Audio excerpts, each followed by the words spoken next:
नमस्कार. नमस्कार.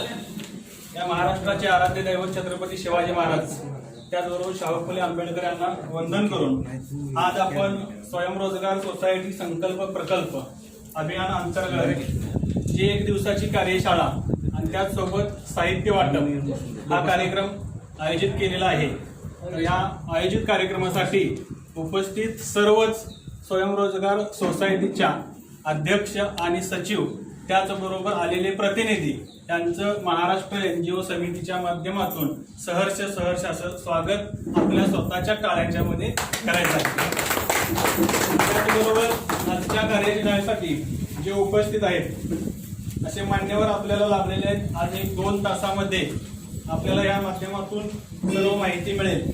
तर यासाठी प्रथमतः मी या ठिकाणी उपस्थित झालेले हर्षद बर्गे सर स्वयंरोजगार सोसायटी निविदा सल्लागार यांचं स्वागत मुख्य देऊन माननीय महाराष्ट्र NGO समितीचे अध्यक्ष जगरे सर यांनी करावं असं मी विनंती करतो त्यांना. आणि आपण टाळ्यांच्या गजरामध्ये त्यांचं स्वागत करूया.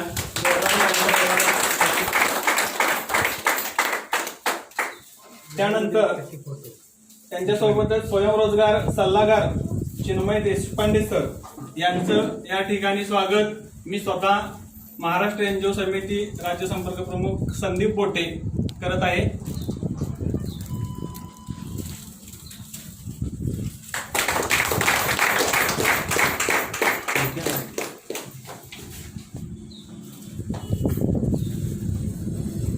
त्यानंतर फायनान्शियल सल्लागार, कारण का आपण स्वयंरोजगारच्या माध्यमातून काम करत असताना खरोखरच आपल्याला जसं म्हणतोय ज्या अपेक्षेची आपण वाट पाहतोय ज्या गोष्टीची त्याच पद्धतीनं बर्गे सरांच्या सोबत आणि देशपांडे सरांच्या सोबत मयूर मोरे सर पण आल्यात आणि ते फक्त फायनान्शियल सेक्टर फायनान्शियल सल्लागार या विषयावरतीच बोलणार आहेत. तर त्यांचं स्वागत करण्यासाठी मी निमंत्रित करतोय निकाल न्यूजचे संपादक माननीय मंगेश कोरे सर.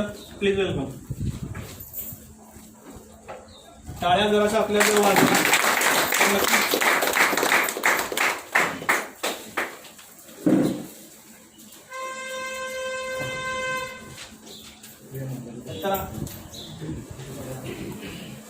स्वयंरोजगार सोसायटी संकल्प प्रकल्प रोजगार अभियान अंतर्गत कार्यक्रमाच्या माध्यमातून आज आपण बुधरगड तालुक्याच्या माध्यमातून जे फेडरेशन आहे त्याच्या मला वाटते 31 सोसायटी ज्या आहेत स्वयंरोजगार त्यांचं टेबल खुर्ची हे साहित्य वाटप सकाळपासून केलेलं आहे. आणि त्यासोबतच आज कार्यशाळा जी आपण आयोजित करतोय तर त्या कार्यशाळेचा उद्देश एकच आहे की आज प्रत्येकानं बघितलं तर सहकार हे क्षेत्र एवढ्या मोठ्या प्रमाणात विखुरलं गेलेलं आहे. याचा जर आपल्याला अभ्यास पाहिजे असेल किंवा माहिती घ्यायचीच असेल तर सहकार क्षेत्रासाठी आज केंद्र सरकारनं सुद्धा एक सहकार खातं यावर्षी नेमणूक केले. कारण सहकार क्षेत्रामध्ये किती काय मोठं आहे आणि खऱ्या अर्थानं ते महाराष्ट्रात खूप मोठ्या पद्धतीनं सहकार क्षेत्र वाढलेलं आहे. आणि त्याचा एक अनुषंगानं गेल्या 2 वर्षापासून युवराज सरांच्या माध्यमातून आपण कोल्हापूर जिल्ह्यात बऱ्याच ठिकाणी सांगण्याचा प्रयत्न केला की नवीन युवकांना की सहकारमध्ये तुम्ही जर आला तर जी मूळची मक्तेदारी आहे थोडक्यात जी मक्तेदारी म्हणता येईल आपल्याला ती थोडीशी बाजूला नेण्याचा पण आपल्याला प्रयत्न करता येईल. पण सगळ्याच गोष्टी एकाच वेळेला होणं शक्य नाही. तरी सुद्धा आपल्याला 2 वर्ष लागली सगळ्या टप्प्याटप्प्याने जात असताना. पण त्यानंतर आज सोसायट्या रजिस्टर झाल्यानंतर त्यांची संचालक मंडळांच्या मीटिंग वगैरे ज्या असतील त्यानंतर बाबा रजिस्ट्रेशन झाल्यानंतर सर प्रत्येकाचे प्रश्न यायला लागलेत की आम्ही फक्त सोसायट्या रजिस्टर केल्या पण आम्हाला पुढे काय करायला पाहिजे, कामं यायला कशी पाहिजे. पण आजच्या तारखेला माझं एक सर्वांना एक विनंती आहे की प्रत्येक गोष्ट आपल्याला शिकल्याशिवाय ती कळणार नाही. आणि त्याची जी माध्यमातून ट्रेनिंग असतील ते ट्रेनिंग आपण आयोजित करणं गरजेचं आहे. कार्यशाळेमध्ये येणं पण गरजेचं आहे. आज त्या माध्यमातून आपली कार्यशाळा होते त्यामध्ये टेंडरच्या बाबतीत असेल सगळेच विषय मी माझ्या भाषणात सांगण्यापूर्वी फक्त एक ओझर तुम्हाला सांगेन की कोटेशन कशा पद्धतीनं भरायचं असेल, शासकीय निविदाची कार्यपद्धती कशी असेल, त्यानंतर ठेकेदाराची जबाबदारी कशी असेल, विना कागदपत्राचं टेंडर कसं असेल, ऑनलाईन वेबसाईट नोंदणी असेल, त्यानंतर महिलांसाठी खुली निविदा असेल, घर बसल्या विक्री करून जी 10 लाखाच्या उलाढालीची आपण जी संकल्पना मांडली होती त्याबद्दलचं मार्गदर्शन असेल. तर ह्या सगळ्या गोष्टींच्या बद्दल आज त्यांच्याकडं देशपांडे सरांची आणि माझी फक्त एक 2 मिनिटाची चर्चा झाली. तर त्यांचं मत असं आहे की आपण 2 तास या विषयावरती कमीत कमी म्हणतात, जास्तीत जास्त ते दिवसभर पण घेतील, पण 2 तास आपण बोलू शकतोय.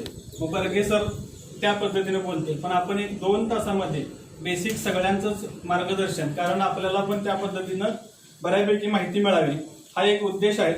तर या ठिकाणी मी सर्वांचंच पुन्हा एकदा स्वागत करून आज आपण खऱ्या अर्थानं सुरुवात करतोय. आणि कोल्हापूर जिल्ह्यामध्ये आज भुदरगड तालुक्याची सुरुवात आहे. आज आपण कोल्हापूर जिल्ह्यातील बऱ्याचशा स्वयंरोजगार सोसायटी ज्या आपल्याकडे आहेत त्यांचे वेगळ्या वेगळ्या पद्धतीने कार्यक्रम होत जातील. आणि हेच कार्यक्रम ज्यांच्या माध्यमातून आपल्याला आज बर्गे सर असतील, देशपांडे सर असतील, मोरे सर असतील यांना आपण ऐकणार आहे किंवा त्यांच्याकडून जे नॉलेज मिळणार आहे ते नॉलेज मिळवून देण्यासाठी आपल्याला ज्यांच्याकडून प्रयत्न चालू आहेत असे आदरणीय माननीय युवराज येडुरे सर यांनी छोटंसं प्रास्ताविक भाषण करावं असे मी त्यांना विनंती करतोय. Please welcome sir. सन्माननीय आदरणीय व्यासपीठ, आजच्या या स्वयंरोजगार सोसायटी संकल्प आणि प्रकल्प या योजनेअंतर्गत आपण ज्या सोसायटी स्थापन केल्या, कोल्हापूरमध्ये सर 664 सोसायटी रजिस्ट्रेशन झालेले आहेत या 2 वर्षामध्ये.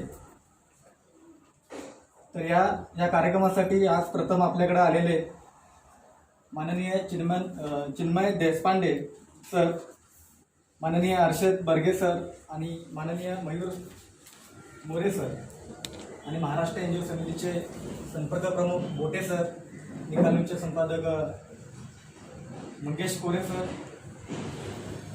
आज खरं तर योगायोग म्हणावा, या 2 वर्षामध्ये आपल्याला टेबल आणि खुर्चीचं जे कामकाज बंद होतं ते कामकाज चालू करण्यासाठी एक ऑफिस लागतं, ते ऑफिस सुरू करण्यासाठी टेबल खुर्ची या माध्यमातून मिळाली. आणि त्याचबरोबर मला वाटते की सुरुवात तुमच्या माध्यमातून होईल, कामाच्या माध्यमातून असेल, टेंडरच्या माध्यमातून असेल. गेली 2 वर्ष अभ्यास झाला, काही माहिती नसताना स्वयंरोजगार सोसायटीच्या माध्यमातून सहकारमध्ये उतरलो. एनजीओमध्ये मी परफेक्ट आहे, 100% आहे, कुठल्याही गोष्टी सांगितलं तर मी करू शकतो, मात्र सहकारमध्ये थोडं मी कमी पडलो. आणि त्याचा अभ्यास करत करत या गोष्टी शासनापर्यंत असेल, शासनाच्या अधिकाऱ्यांपर्यंत असेल, त्यांच्यापर्यंत पोहोचण्यापर्यंत काम, आणि त्या सगळ्या तुमच्या साक्षीने तुमच्या लेटर पॅडवरून मी सिग्नेचर वगैरे घेऊन त्यांच्यापर्यंत पोच करणं आणि त्यांच्याकडे ते मंजूर करून आणून तुमच्यापर्यंत पोहोचवण्याचा हा प्रवास हा खूप सांगण्यासारखा नाहीये.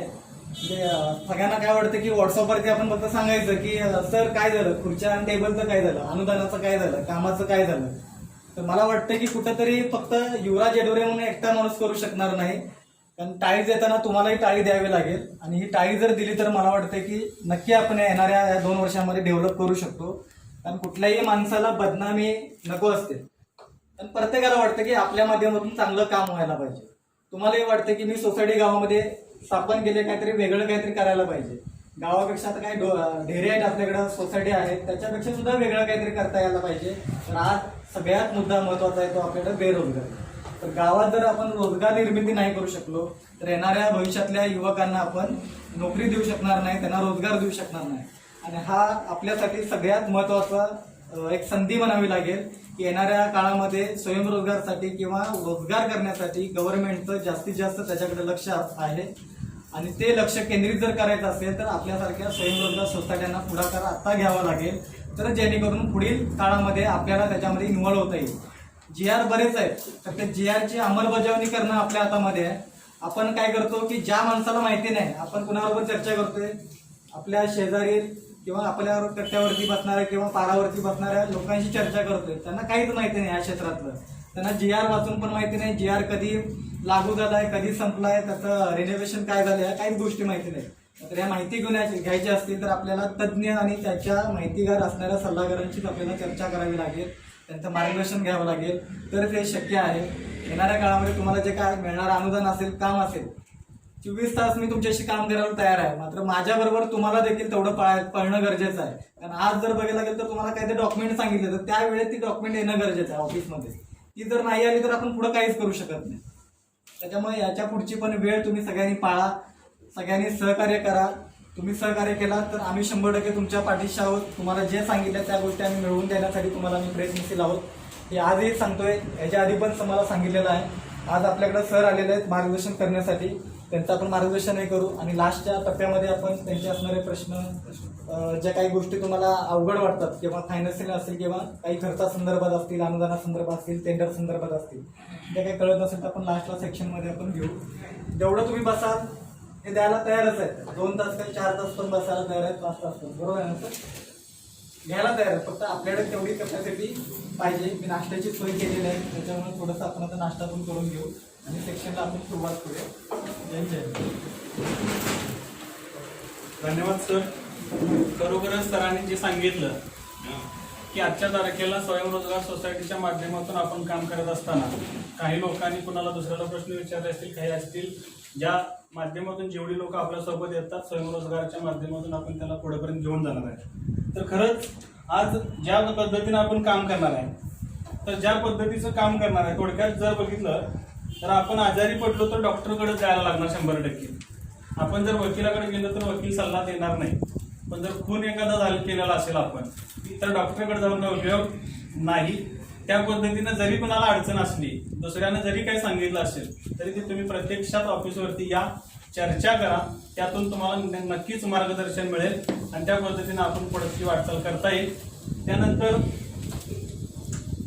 आपल्याला खरोखरच ज्यांच्या माध्यमातून आपलं जे मार्गदर्शन आजचं आहे, जवळपास त्यांनी 28 डिपार्टमेंटला वेगळ्या वेगळ्या पद्धतीची टेंडर्स किंवा त्या पद्धतीची जी कामं चालू आहेत ऑनलाईनची, ज्या अखंड महाराष्ट्राच्या टप्प्यातली, त्याच्यावरती मार्गदर्शन असतंय. आणि हे मार्गदर्शन अतिशय महत्त्वाचं आपल्या सर्वांच्यासाठी असणार आहे. कारण आपण एक जबाबदार व्यक्ती म्हणून आज या ठिकाणी आपण उपस्थित आहे आणि तुमच्यासोबत ज्या आज व्यक्ती आलेल्या आहेत इथं, तर मला वाटते बाकीची 10 किंवा 11 जण जे असतील तुमच्या सोसायटीची लोक, तर ती तुमच्यावर एक ट्रस्ट ठेवून आहेत. या माणसाकडून आपल्याला काहीतरी अपेक्षित आहे. तर नक्कीच मला वाटतं या तिघांचं मार्गदर्शन ऐकलं तर तुम्हाला त्या माध्यमातून टेंडर्स भरण्यासाठी म्हणा किंवा शासनाचं काम घेण्यासाठी संस्थेवरती एक चांगल्या पद्धतीचा अनुभव मिळून जाईल. तर मी यासाठी निमंत्रित करतोय माननीय Harshad Barge sir. Please welcome. आपल्या सर्वांना एक चांगल्या पद्धतीचं मार्गदर्शन द्यावं. धन्यवाद. आवाज येतोय सर्वांना? लस घेतली सर्वांनी?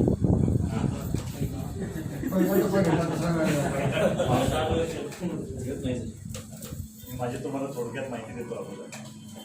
टेंडर गुरु म्हणून माझं युट्यूबचं चॅनल आहे. ऑलरेडी सरांना माहिती आहे, ते जॉईन पण करता येईल. मी ऑलरेडी सरांचं जसं काम आहे ऑलरेडी माझ्यापेक्षा ते खूप काही पुढे आहे. कारण मला वाटतं की 650 संस्थांना तुम्ही मार्गदर्शन करता. पण महाराष्ट्रामधून प्रत्येक जिल्ह्यामध्ये मी ऑलरेडी काम केलेलं आहे. सांगली, सातारा, इचलकरंजी, जयसिंगपूर, इथे सर्व ठिकाणी मी टेंडर घेतलेलेच आहे ऑलरेडी आणि सर्व क्षेत्रात मी काम सुद्धा करतो. पण NGOच्या संदर्भात कुठला व्यक्ती किंवा कुठलं ऑर्गनायझेशन आतापर्यंत काम करतं मी कुठेही बघितलेलं नाही. विशेष म्हणजे मी यांच्या माध्यमातून इथं आलोय म्हणून सांगत नाहीये, पण मुळात तुम्हीही याचा सर्वे करा की NGOच्या माध्यमातून कोणी आपल्याला माहिती देतं का किंवा सर्व NGOला कोणी संघटित करून माहिती देतं का. तर मार्केटमध्ये अशी कुठलीही व्यक्ती नाही आहे. मी आता बघतोय तर तुम्हीच एक असे काम करताय की त्यामधून तुम्ही संस्थांना मार्गदर्शन करता. पण संस्थेमध्ये लोकांचा समज असा झालेला आहे की संस्था नोंदणीमध्ये फायदा होतो, हे तर तुम्हाला आतापर्यंत माहितीच असेल, त्यामुळे तुम्ही नोंदणी केली. पण कुठल्या संस्थेमध्ये फायदा होतोय अजूनही कुणाला माहिती नाही. कुणी सांगेल का कुठल्या संस्थेमध्ये फायदा होतो?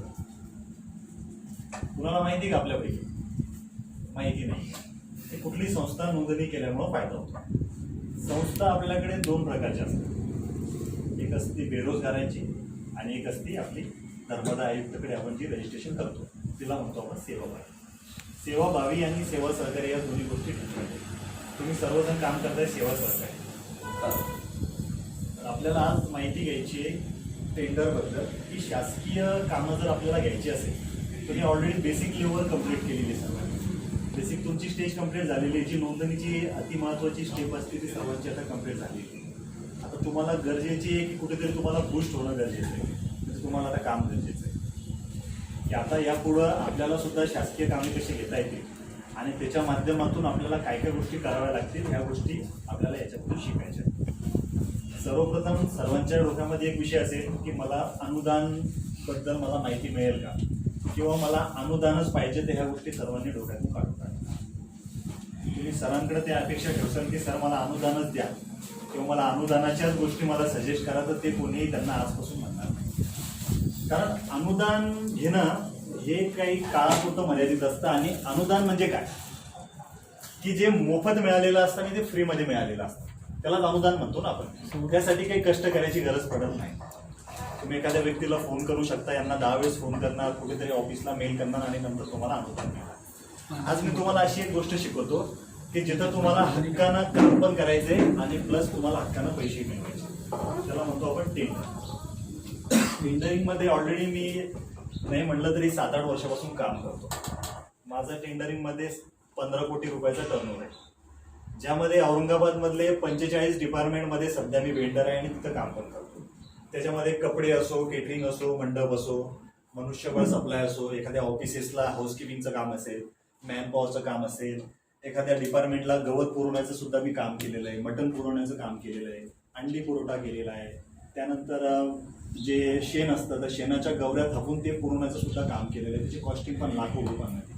तर ही गोष्ट आपल्याला माहिती नव्हती की टेंडर म्हटल्यानंतर सगळ्यांच्या डोक्यात एकच येतो, काय आहे तुम्हाला सांग, टेंडरचा व्यक्ती कसा राहतो.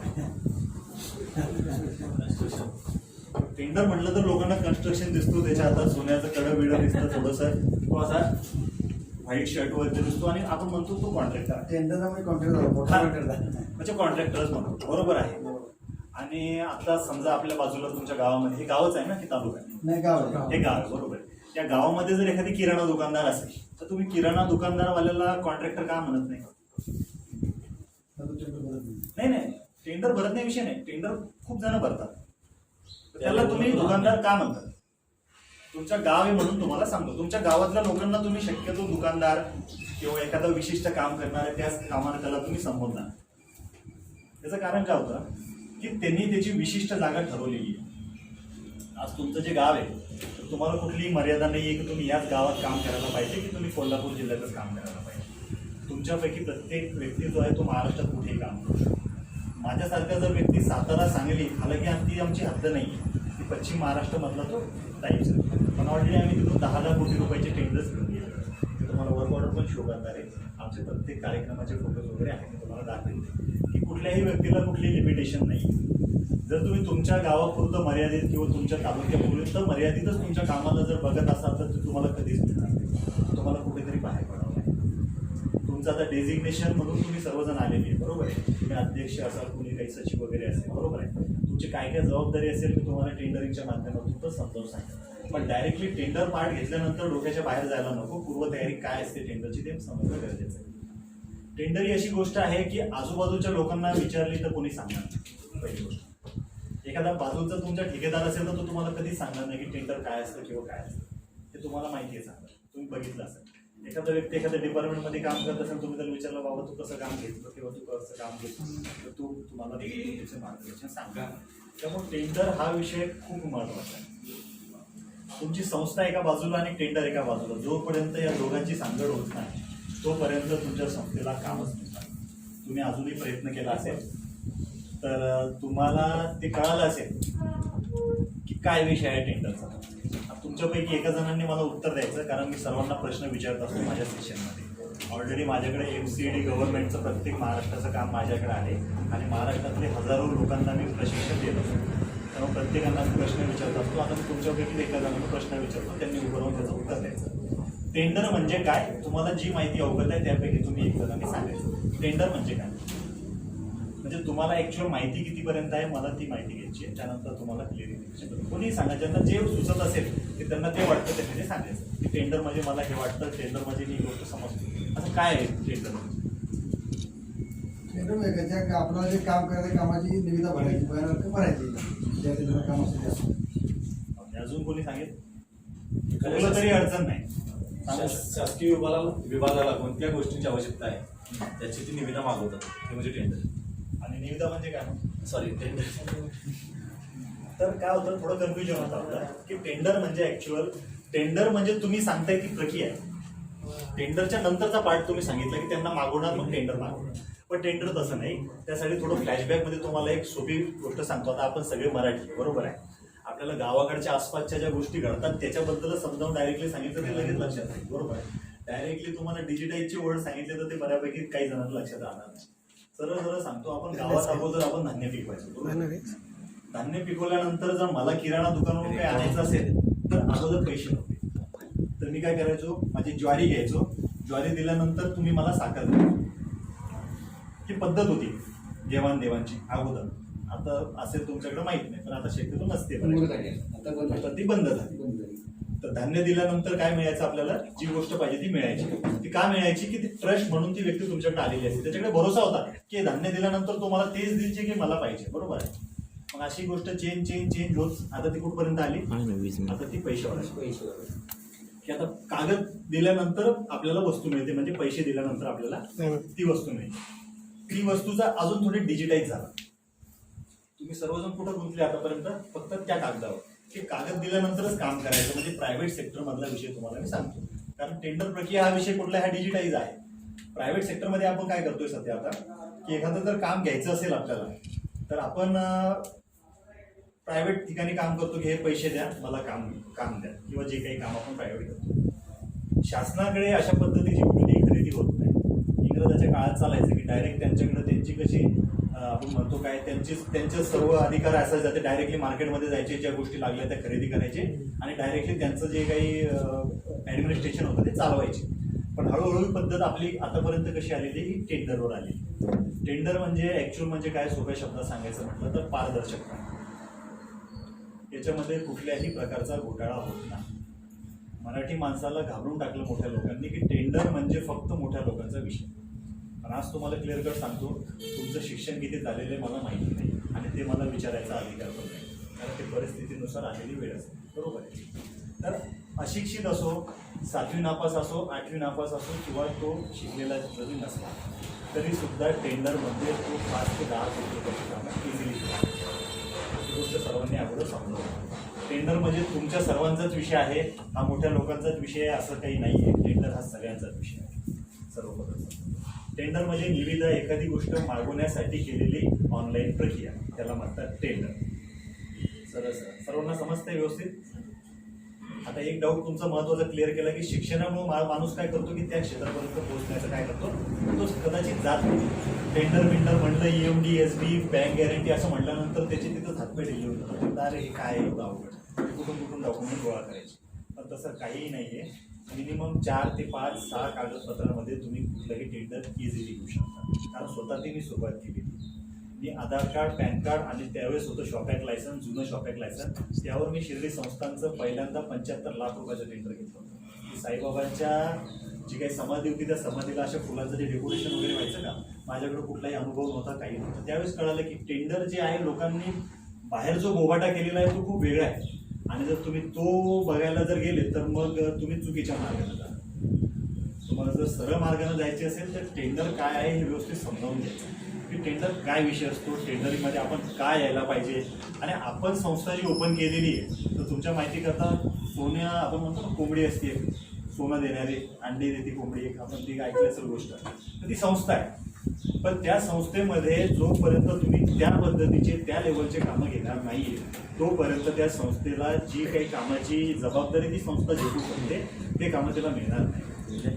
तुमच्यासाठी मला जे काही सुचलं, कारण वेळ कमी होता माझ्याकडे, त्यामुळे मी आता तुम्हाला एक ब्राउचर दिलं सर्वांना. तुम्ही वाचलं असेल, त्यामध्ये मी सेवाभावी आणि सेवा सहकार्याचे 2 पार्ट केले. संस्थेमध्ये काय काम करतात हे तुम्हाला कोणालाच माहिती नाही. बरोबर का? माहिती कोणाला? कोणी सांगेल का? संस्थेमध्ये काय, कशासाठी संस्था ओपन केली एवढंही सांगितलं तर खूप मोठा विषय. आपल्यापैकी कुणीतरी सांगा, नाही तर त्याची संस्था आपण हे करू, सरेंडर करून टाकू. माहितीच नाही तर काय. जी गोष्ट माहिती नाही ती करण्यात मजा नाही, आणि जी गोष्ट केली त्याची माहिती घ्यायची, तर ते आवश्यक आहे. माहिती नसल्यावर रजिस्ट्रेशन करणं हरकत नाही, पण मग त्याची जर तुम्ही माहिती घेत नसाल तर मग ते चुकीचं आहे. त्यामुळे तुम्ही सांगा की कशासाठी संस्था नोंदणी केली. लोकांच्या अडीअडचणी नाही, चुकीचं उत्तर आहे पूर्ण. बेरोजगारांना रोजगार नाही, बेरोजगारांना रोजगार मिळेल हे तर ध्येय आहे. पण तुम्ही मुळात काय केलं आणि किती लोकांना रोजगार देऊ शकले? तुम्ही देऊ शकले का आतापर्यंत? नाही देऊ शकले. ध्येय तर त्याचं तेच आहे की बेरोजगारांना रोजगार देणं, हे सुशिक्षित बेरोजगार सेवा सहकारी संस्था आणि आपली स्वयंरोजगार सेवा सगळ्या संस्था. त्याचं उद्दिष्ट आणि ध्येय तेच आहे. पण ते ध्येय कधी साध्य होईल? काम घेणार तेव्हा साध्य होईल की अगोदरच ध्येयानंतर काम येईल? अगोदर काम घ्यावं लागेल. काम घेतल्यानंतर हा, त्याचा पहिला पार्टच आहे ई-टेंडर. प्रत्येक शासनामध्ये तुम्हाला माहिती नसेल 20,000 पेक्षा जास्त कामं आपल्याला सुशिक्षित बेरोजगार सेवा सहकारी संस्थेच्या माध्यमातून घेता येतात. ज्यामध्ये जे काही मला सुचले कामं मी तुम्हाला ऑलरेडी पाठवले, की ज्यामध्ये एखाद्या शासकीयचा ठेका असेल, एखाद्या शासकीय डिपार्टमेंटमध्ये काही सप्लाय करायचं असेल तर कन्स्ट्रक्शन पासून जेवढे कामं तुमच्या डोक्यामध्ये आता असतील की मला हे करायचं आहे, तर ते सर्व कामं तुम्ही त्याच्यामध्ये करू शकता. त्याचे सॅम्पल टेंडर सुद्धा आपण 2-4 टेंडर्स मी आणलेले तुमच्यासाठी, ते सुद्धा बघणार आहे. ते तुम्हाला दाखवेल पण, आणि तुम्ही त्याच्यामध्ये कसे बघता कसे बसता आपण ते सुद्धा बघू त्याच्यामध्ये. आता टेंडरची तुम्हाला माहिती देतो. आतापर्यंतचा विषय प्रॉपर सगळ्यांना लक्षात आला काय विषय आहे तर. आता शासकीय डिपार्टमेंट जे आहे तर त्याच्यामध्ये आता जर एखादी खरेदी करायची असेल तर आतापर्यंत त्याची लिमिट होती 3 लाख रुपये. काही जणांनी डायरी वगैरे काही आणली नाही, पण मग तुम्ही एक काम करा, तुम्हाला जे व्हाउचर दिलं ना मी आता ते काढा आणि त्याच्यावर उलट करून लिहून घ्या. कारण तुम्ही जेवढे जण आहे तेवढ्या जणांना कॉन्ट्रॅक्टर आणि तुमच्या फॉर्मला टेंडर भरण्यासाठी किंवा मिळवण्यासाठी मी स्वतः प्रयत्न करतो. आणि तुम्ही आहे सरांच्या कॉन्टॅक्टमध्ये तर काही विषय नाही. पण आता जो तुम्हाला विषय सांगतो हा पूर्ण महाराष्ट्रामध्ये तुम्हाला विषय तुम्ही बघायला मिळणार किंवा तुम्हाला याबद्दल कोणीही सांगणार पण नाही. त्यामुळे हा विषय तुम्ही प्रॉपर लिहून घ्यायचा.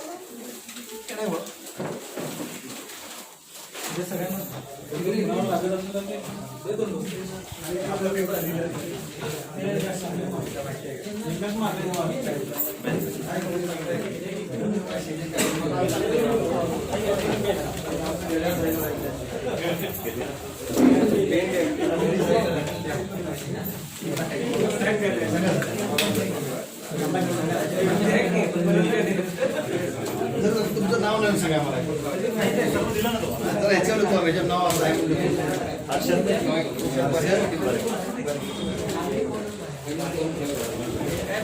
मोबाईल नंबर का आपला आहे का?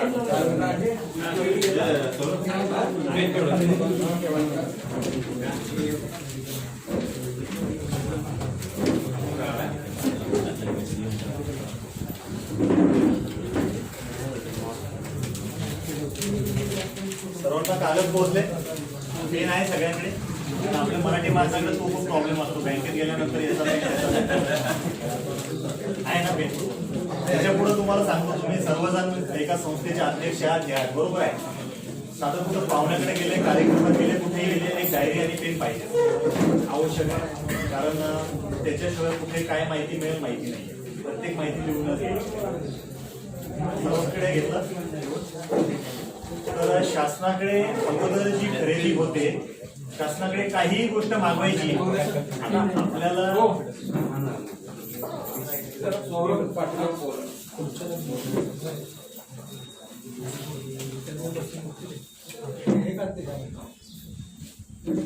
इथे एक चेअर आहे.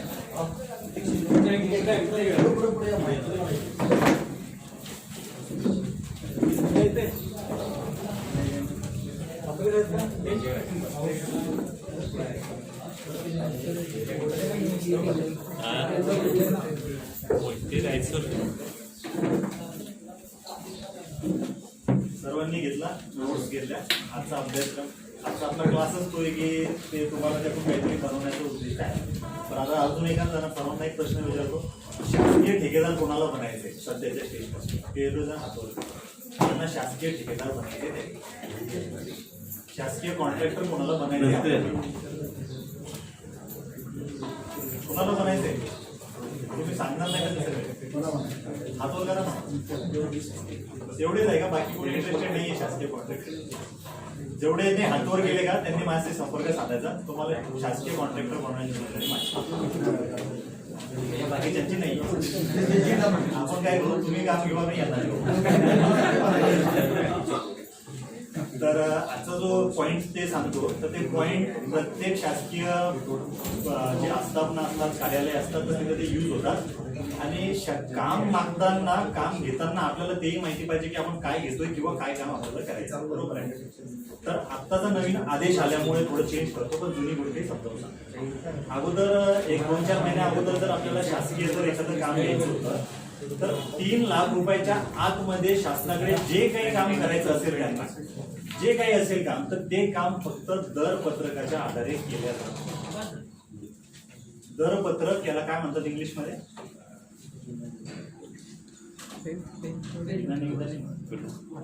त्याला म्हणतात कोटेशन. आणि विनानिविदा त्याचा टाईप्स आहे. दरपत्रके म्हणजे कोटेशनच्या माध्यमातून मागवायची आणि त्या कोटेशनची लिमिट होते 3 कोटेशन आल्याशिवाय कुठल्याही शासनाच्या कार्यालयामधलं काम कुठल्याही एका ठेकेदाराला, कुठल्याही एखाद्या सप्लायरला, कुठल्याही एखाद्या पुरवठादाराला ते काम मिळत नव्हतं. तर त्याला म्हणतात 3 लाख रुपयाची लिमिट. ही लिमिट कोणी घेऊ नका, कारण की आता 10 लाख रुपयाची लिमिट झालेली आहे. त्याचा नवीन GR मी तुम्हाला पाठवतो, तुम्ही यांना आउटसोर्स करू नका. तर आता 3 कोटेशन काय असतात? तर 10 लाख रुपयाच्या आतमध्ये ज्या कामाला टेंडर प्रक्रिया नसते असे पूर्ण काम जे आहे ते कोटेशनच्या माध्यमातून खरेदी केली जाते. लक्षात आलं का? तर हे काम आपल्यासाठी येणं म्हणजे माझ्या हिशोबाने हे सर्वात धोकादायक आहे.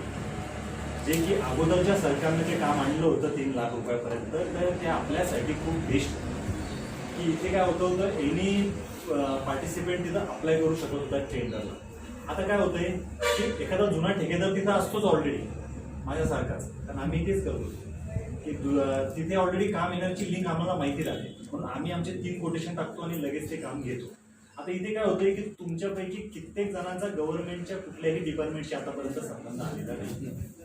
आणि जर 3 लाख रुपयापर्यंत कोटेशन किंवा टेंडर जर ऑनलाईन आले असते तर तुमचा काय होतो की 3 लाख रुपयाची व्हॅल्यू कमी झाली, त्यामुळे वेबसाईटवर काय होतं टेंडर जास्त पब्लिश होतं. आलं का लक्षात?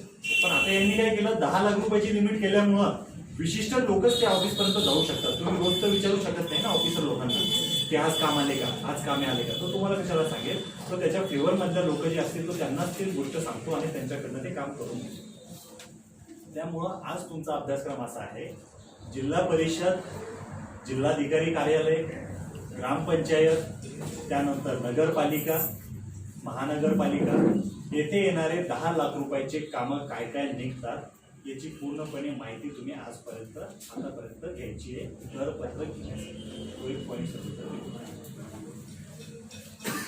जिल्हा परिषद, जिल्हाधिकारी कार्यालय, सार्वजनिक बांधकाम विभाग, नगरपालिका, नगर परिषद, ग्रामपंचायत,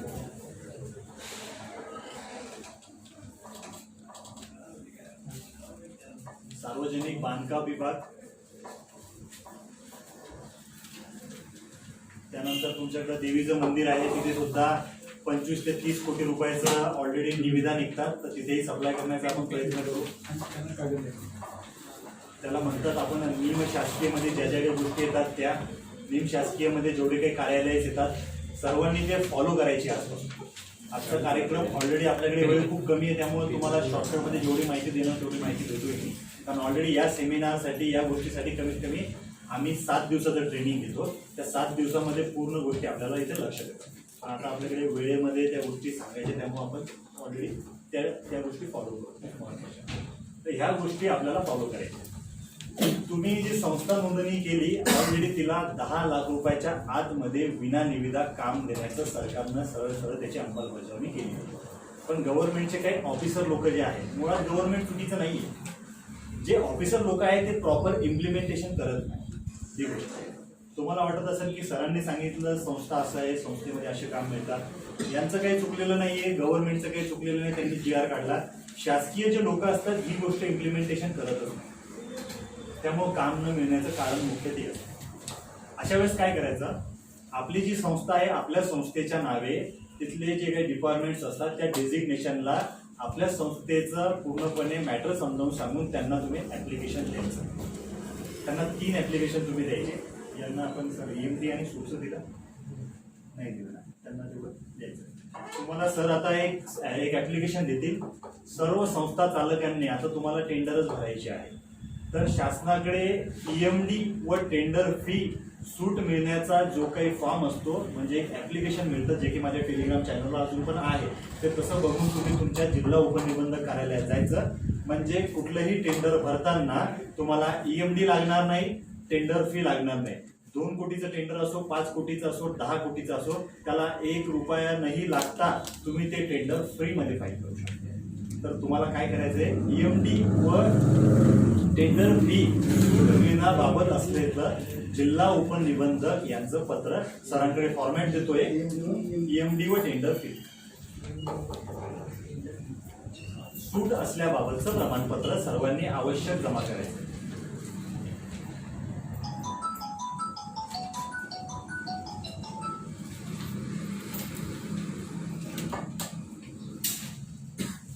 त्यानंतर महत्वाचं आहे की हे शासकीय मधून आपल्याला काम का मिळत नाही. ऑलरेडी तो जी असेल की नाहीये कोणाकडे. जी संस्था तुम्ही ज्या उद्देशासाठी साध्य केलेली आहे त्याचा GR कोणी वाचलेला आहे? GR नाही ना ते. GR GR नाही याच्याकडे. नाही तर. GR मध्ये आहे ते विषय, बरोबर आहे.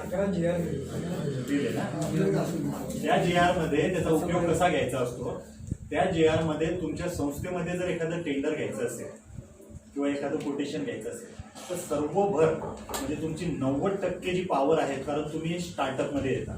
तुम्ही संस्था जरी नोंदणी केली पण तुम्ही माझ्यासाठी स्टार्टअपमध्ये आहे की तुम्ही अजून पण शासकीय कार्यालयामध्ये कुठेतरी अजून लिंक झालेली नाही. तुम्हाला तसा आतापर्यंत अनुभव आलेला नाही, त्यामुळे तुम्ही स्टार्टअपमध्ये येता. स्टार्टअपमधून स्टँडअपमध्ये जाण्याचा प्रवास जो असतो तो खूप शॉर्टकट असतो, पण ह्या गोष्टी तुम्हाला पाहिजे. आता तुमच्याकडे EMD आणि टेंडर फीचं उदाहरण तुमच्याकडे पत्रच नाहीये, मग तुम्ही टेंडरपर्यंत अजून पोहोचलेलेच नाही, म्हणजे तुम्ही त्यातून गेलेच नाही ना अजून. टेंडर भरायचं काय तर तो नंतरचा पाठ आला, पण ह्या बेसिक गोष्टी असतात त्या लागतात. त्याच्याशिवाय आपण टेंडरला पार्टिसिपेट करू शकतो. तर आता आपल्याला इथं लक्षात आलं की 10 लाख रुपयाच्या आतमध्ये जे कामं निघतात त्याला काय म्हणतात? कन्फ्युजन होऊ नका, जोरात ओरडा एकदम. जेवढे बेरोजगारांची तुमच्याकडे धमक झालेली ना तेवढं जोरात ओरडायचं, सांगायचं. 10 लाख रुपयाच्या आतल्या कामाला काय म्हणतात? आता मी सांगितलं विना निविदा तो टाईप झाला, त्याला म्हणतात कोटेशन. की जे दर पत्रक निघतं ते 10 लाख रुपयाच्या आतमध्ये निघतं पूर्णपणे पाठ करून. की समोरच्या माणसाने विचारलं साहेबांना क्रॉस करायचंय की 10 लाख रुपयाच्या आत होतं ते काम मला पाहिजे, इथपर्यंत तुमच्याकडे कॉन्फिडन्स पाहिजे. कन्फर्म ते 10 लाख रुपयाच्या आत त्याचा ऑलरेडी GR आलेलाच आहे, त्यामुळे त्यात निश्चित राहायचं. 10 लाख रुपयाच्या आतमधल्या कामाला दरपत्रकच्या आधारे ते मागवल्या जातं, कोटेशनच्या आधारे मागवलं जातं. विनानिविदा खूप जणांनी पाठ केलं, ते काढून टाकलं होतं. विनानिविदा तो टाईप झाला त्याचा. टेंडर हा टाईप आहे, टेंडर म्हणजे काम नाहीये. आपण म्हणतो टेंडर मिळालं, टेंडर मिळालं म्हणजे काय? टेंडर मिळालं म्हणजे काम मिळालं याचा अर्थ. टेंडर ही प्रक्रिया आहे, ती ऑनलाईन पद्धतीने. 10 लाखाच्या कामाला आतला टेंडर नाही ना. 10 लाख रुपयाच्या आतमधले कामं जे होतात तर ते विनानिविदा मिळतात. तेच काम. आपल्यापैकी सिव्हिल कॉन्ट्रॅक्टर कोणी आहे का? इलेक्ट्रिकल कॉन्ट्रॅक्टर कोणीच नाही. आणि ते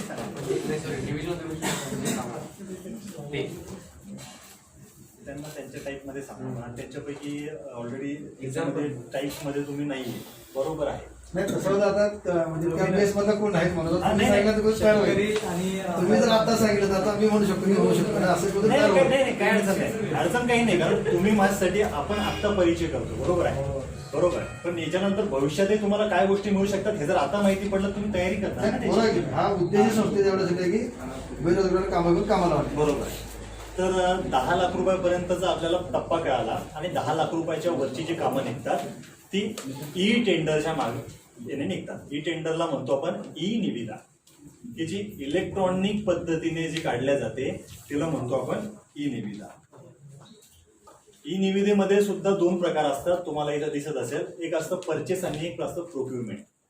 तर परचेस याला म्हणतात इंग्लिशमध्ये की परचेस करायचं म्हणजे डायरेक्टली कोटेशनच्या माध्यमातून एखादी गोष्ट घ्यायची, तिला म्हणतो आपण परचेसिंग. आपण म्हणतो ना, घरी गेल्यानंतर आता समजा तुम्हाला एखाद्या किराणा दुकानमधून काय आणायचंय तर तुम्ही काय करता, त्या गोष्टीला म्हणतात डायरेक्ट परचेस. पण तुम्हाला एखादा एसी कूलर वगैरे घ्यायचा असेल ऑनलाईन किंवा काय, तुम्ही काय म्हणतात आपण कोटेशन मागून मग घेऊ. म्हणजे त्याचा अर्थ काय होतो, ते प्रोक्युरमेंट मध्ये जाईल. कारण तुम्ही काय करता, त्याला अनालिसिस करता की याचा रेट जास्त आहे, त्याचा रेट कमी आहे, कोणाचा कमी असते, तर तो झालं प्रोक्युरमेंट. आणि जे डायरेक्टली तुम्ही ठरवलेल्या डोक्यामध्ये की ते आता आणायचं आहे तर ते झालं परचेस. ते दोन टाईप्स असतात, त्याचे असतं एक परचेस आणि दुसरा टाईप असतो प्रोक्युरमेंट. आता तुमच्या याच्यामध्ये काही जण शेतकरी आहे, बरोबर आहे, तर आता तुम्हाला त्याच रिलेटेड टेंडरमध्ये काय ऑपॉर्च्युनिटी असते आणि आता इथून पुढे आपल्याला काय करायचं आहे ते तुम्हाला बिझनेस पण सांगतो मी. जे की तुमच्या ऑलरेडी तुमचे जे काही ऑब्जेक्टिव्ह असतील ऑब्जेक्टिव्ह मध्ये अपडेट करा किंवा इथून तुम्ही त्या कामाला कागदपत्राला तुम्हाला आता इथून सुरुवात करायची.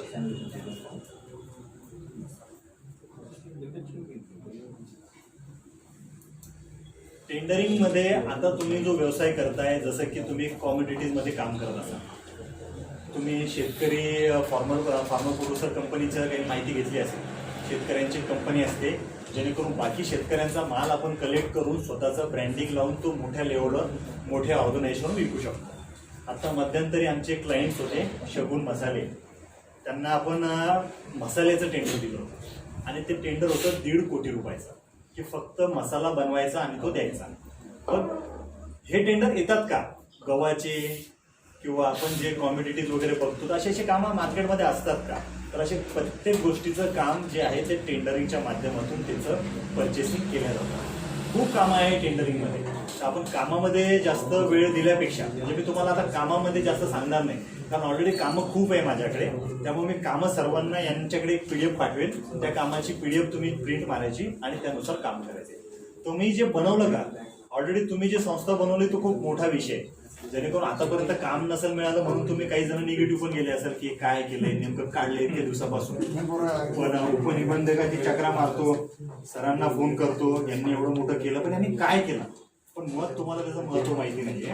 मला महत्व माहिती आहे कारण आम्ही त्याचा उपयोग घेतो. जी काही संस्था म्हणले तर त्याचे अब्जोवधीमध्ये टर्नओव्हर आहे, अब्जोवधी. या संस्थेला एवढ्या स्कीम आहे गव्हर्नमेंटच्या की तुमच्याकडनं स्वतः काम नाही करणं होणार, एवढे कामं त्याच्यावर होतात. तुम्हाला संस्थेतच ऑलरेडी माझ्याकडे कित्येक जणांचे डॉक्युमेंट्स आहेत संस्थेचे, तुम्ही परेशान होणार की 37 कोटी रुपयाचे महिन्याला लोक काम करतात या संस्थेवर. ते काय वेगळं नाहीये, ते काय लोक असं नाहीये की ते तुम्ही असे आहे आणि ते वेगळे काहीतरी आहे. काही अशिक्षित आहे, काही अंगठा बहादर आहे, काही काही गोष्टी कळत पण नाही. पण टेंडर प्रक्रिया काय असते, सूट कुठं मिळते, ह्या गोष्टी त्यांनी बरोबर समजावून घेतल्या. तो येडा माणूसही सांगतो आज माझ्याकडे 65, 70 वर्षाचे लोक आमच्या सोबत राहतात की ज्यांना काही येत पण नाही. आपण बघतो ना की, पण विषय काय की टेंडर प्रक्रिया आणि ऑफिस प्रक्रिया त्यांना परफेक्टली माहिती आहे. 9 कोटीचे टेंडर आम्ही घेतो, काहीही येत नाही त्यांना. तुमच्याकडे काय कमतरता आहे मी तुम्हाला सांगतो, त्यामुळे त्याच कमतरता भरून काढून आपण लगेच टेंडरला कसं पार्टिसिपेट करू हीच थिअरी याच्यामधून शिकू. महत्वाचं व्यवसाय कसा करायचा हा पाठ तर नंतरचा आहे, बरोबर आहे. या सरांनी ऑलरेडी ते उद्दिष्ट केलं तर ते आपण नक्कीच त्याच्यातून साध्य करू.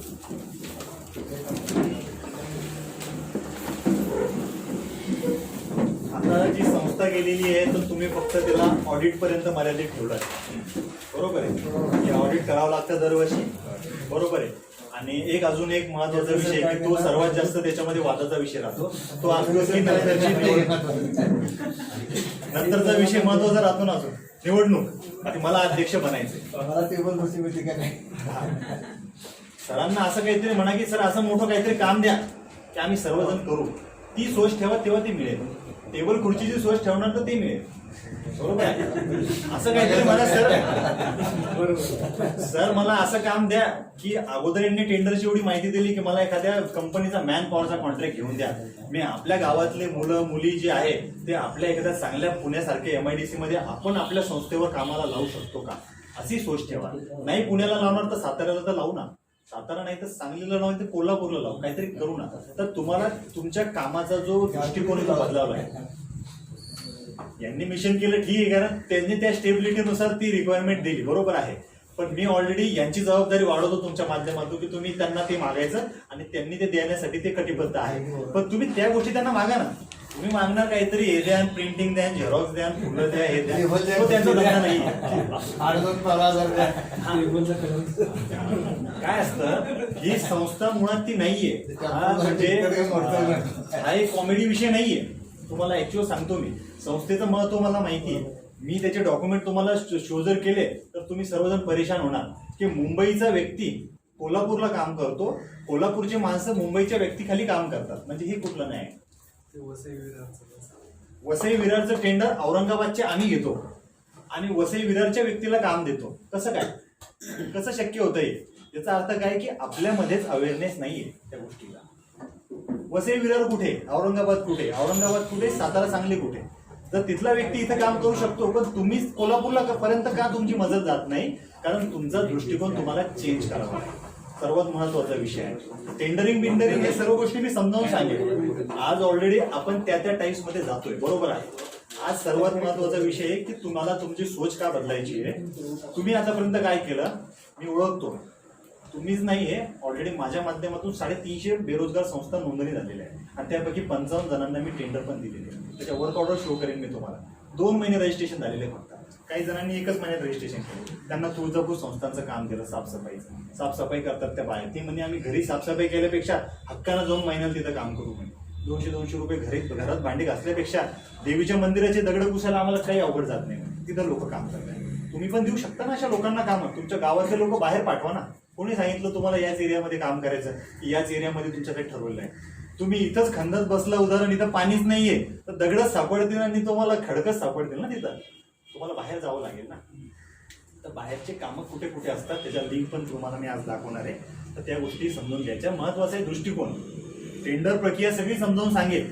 दृष्टिकोन तुमचा कुठं गुंतलेला आहे मी तुम्हाला सांगू शकतो. काही जणांचा गुंतलेला असेल तोच का अध्यक्ष आहे मला का नाही. दुसरी गोष्ट अशी आहे की इतक्या दिवस काय झालं त्या संस्थेमध्ये काही खरं नाही त्याचं, हा दृष्टिकोन. तिसरी गोष्ट अजून तुम्हाला समजावून सांगतो. सरांकडे येतो मग सर काय वेगळंच काहीतरी सांगतात. सर वेगळं यासाठी सांगतात कारण त्यांचा दृष्टिकोन त्यांनी तो वेगळा ठेवलेला आहे. आज काही जणांना सांगितलं मी काय वेगळं सांगतोय, पण तो दृष्टिकोन मी ते काम करतोय तोच दृष्टिकोन तुम्हाला मांडतो. तुम्हाला कळत नसेल तर तुमचा प्रॉब्लेम असेल, कारण तुम्ही त्या दृष्टिकोनापर्यंत आतापर्यंत आलेले नाही. त्यामुळे तुमच्या कामाची पद्धत तुम्हाला चेंज करणं खूप गरजेची आहे. तुम्ही त्याच कामात बघायला लागले की नाही मला मी जे करतो मला त्यातच मिळालं पाहिजे असं कुठेही कधीच होत नाही. वडिलांचा बिझनेस जो मुलांनी केला तो बर्बाद झाला. तुम्ही कधीतरी बघा, काही जण सक्सेस झाले असतील ते वेगळे, पण वडिलांचा बिझनेस जर मुलं करायला गेले तर ते जास्त काही मला नाही वाटत ते जास्त सक्सेस होऊ शकतात म्हणून. तर त्याच्यामध्ये काहीतरी चेंजेस पाहिजे. त्यांनी शेतीचं समजा यांनी जर सोयाबीन पेरली तर त्यांना कमीत कमी तिथून आंब्याचे झाडं तरी लावायला पाहिजे किंवा मोसंबी तरी लावायला पाहिजे, कारण त्यांना काहीतरी चेंज करायला पाहिजे तिथं. तसंच या व्यवसायाचं आहे की व्यवसाय डिजिटाईज झालेले आणि एवढे सुपर व्यवसाय. एका व्यक्तीनं आमच्याकडून टेंडरना फक्त गवत पेरून तो 45 लाख रुपये कमवतो. तो अगोदर मक्का पेरायचा, पण रानडुकरं मक्का खायचे तर ते म्हणे सरे बंद करा म्हणे, काहीतरी करा म्हणे. तर तो अक्षरशः गवत पेरतोय. तुम्हाला सांगतो गवत पेरून 45 लाख रुपये कमवतोय. एक आमच्याकडे अजून एक माणूस आहे की जो चुलीतली राख विकून लाखो रुपये कमवतो. चुलीतली राख त्याला म्हणतात फ्लाय हॅश किंवा त्याला वूड हॅश पण म्हणतात. तर अशा पद्धतीचे मार्केटमध्ये बिझनेस आहे की जे टेंडरिंग मध्ये करून, असं मी म्हणत नाही की तुम्ही गावातले म्हणून तुम्ही गावातले विचार करा. गावातलेच व्यक्ती हे करताय, शहरातले व्यक्ती मी सांगत नाही तुम्हाला, गावातलेच व्यक्ती हे करताय. गवत कोण पेरेल शेतीमध्ये? तिथं शहरामध्ये कोणी आहे का कोणाला टाइम गवत पेरायला? गावातलेच लोक करतात. आणि गावातले लोक जे करू शकतात का, शहरातले चांगले लोक ते करू शकत नाही. कारण इथे काय मग तुम्हाला माहित नाही. तुमच्याकडे जी प्रक्रिया आहे का तीच तिथे नाही आहे, आणि त्यांच्याकडे जी आहे ते तुमच्याकडे नाही. त्यांच्याकडे ती टेक्नॉलॉजी आहे. तुम्हाला काय करायचंय, तुमचा बॅकअप प्लस टेक्नॉलॉजी साथ घ्यायची आहे ई टेंडरिंगच्या माध्यमातून. आणि गव्हर्नमेंटमध्ये ज्या काही गोष्टी येतात त्याला आपण अप्रोच व्हायचा प्रयत्न करायचा. त्यामुळे तुमचे जे काही डाऊट्स असतील की तुम्हाला जे सांगितले मी आता, अध्यक्ष असेल किंवा तुमची संस्थेची सोच असेल, मी कशासाठी संस्था बनवली, काय केली, अगोदर सर्वांना एक मार्गदर्शन करतो की संस्थेला ऍक्च्युअल काम मिळतात का, हाच सर्वांना प्रश्न आहे. बरोबर ना? अगदी बरोबर. जर मी तुम्हाला 10,000 कोटीचे काम दाखवले, बरोबर आहे, तरच तुम्ही गव्हर्नमेंट कॉन्ट्रॅक्टर म्हणून समोर काम करायचं. नाहीतर तुम्हाला हक्कानं सांगतो तुमची संस्था तुम्ही आजच बंद करून टाकायची. सर यांना रेजिग्नेशन लेटर वगैरे करून देऊन टाकायचं. पण जर 10 कोटीचे कामं जर असतील तर तुम्ही त्या कामाला घेण्याचा प्रयत्न करायचा. एवढं तर करू शकता ना. आता सर्व आपण काय करतो माहितीये का, नाही मग मला कामच नाही म्हणून मी काही करणारच नाही, मग ते तुम्हाला मिळणार पण नाही. बरोबर आहे. काम हे मिळत नसतं, ते बघावं लागत असतं. काम आता आपण घरीच बसलो मला काम द्या मला काम द्या तसं कधी काम मिळत नसतं. काम हे बघावं लागतं. बरोबर आहे. आणि ते काम ऑलरेडी मी केलेलं आहे आणि बघितलेलं पण आहे तुमच्यासाठी काम. मी तुम्हाला 10,000 कोटी रुपयाचे टेंडर दाखवतो. त्यापैकी तुम्ही ठरवायचं की संस्था काढली याचा खरंच फायदा आहे किंवा नाहीचा. संस्थेचा 100% फायदा आहे मी तर फुल फॉर्म मध्ये सांगतो. आणि यांना ती गोष्ट अवगत आहे म्हणून त्यांनी ते तुम्हाला सजेस्ट केलं. आणि ती गोष्ट ज्यावेळेस तुम्हाला कळेल की 10,000 कोटीची आपण निविदा बघतोय आणि ह्या आपल्याला का मिळत नाहीये त्यामुळे तुम्हालाच तुमचे दोष तुम्हाला तिथेच लक्षात येतील की नाही आपण ट्रॅक कुठेतरी चुकीचा निवडला होता. आता या ट्रॅकने जाऊ आणि या संस्थेचं कुठेतरी आपल्याला त्याचा फायदा करून घेता येईल. लक्षात येते सर्वांच्या. तर ही मेंटॅलिटी सर्वजण अगोदर चेंज करा. मी डायरेक्टली तुम्हाला टेंडर पण समजावून सांगू शकलो असतो पण टेंडर प्रक्रिया कशी असते ती तुमच्या मेंटॅलिटीवर डिपेंड असते. टेंडर म्हटल्यानंतर अगोदर लोकांचे काय प्रश्न असतात तेही तुम्हाला सांगतो. कदाचित तुमच्यापैकी काही लोकांचे पण असते टेंडरमध्ये पैसे मिळत नाही. ऐकलं असेल ना कुठंतरी. भाकड गाथा म्हणतो मी या गोष्टीला. टेंडरमध्ये पैसे मिळत नाही पहिली गोष्ट. पुन्हा टेंडरमध्ये साहेब लोक बिल काढत नाही आणि त्यानंतर चक्रा माराव्या लागतात. तर हा जमाना आता खूप काही चेंज झालेला आहे. 5 ते 10 दिवसामध्ये पेमेंट मिळतं गव्हर्नमेंट तुमच्या माहिती करता. आणि सुशिक्षित बेरोजगार सेवा सहकारी संस्थेवाल्यांना फर्स्ट प्राधान्य हे तुम्हाला माहीत पण नसेल. त्यांचं पेमेंट रोखण्याचा कुठल्याही शासकीय निमशासकीय कार्यालयाला अधिकार नाहीये. तो बेरोजगार संस्था आहे त्यांना अगोदर पेमेंट देण्याचं प्राधान्य दिलेलं आहे टेंडरिंगमध्ये गव्हर्नमेंट. तुम्ही तो GR व्यवस्थित वाचा.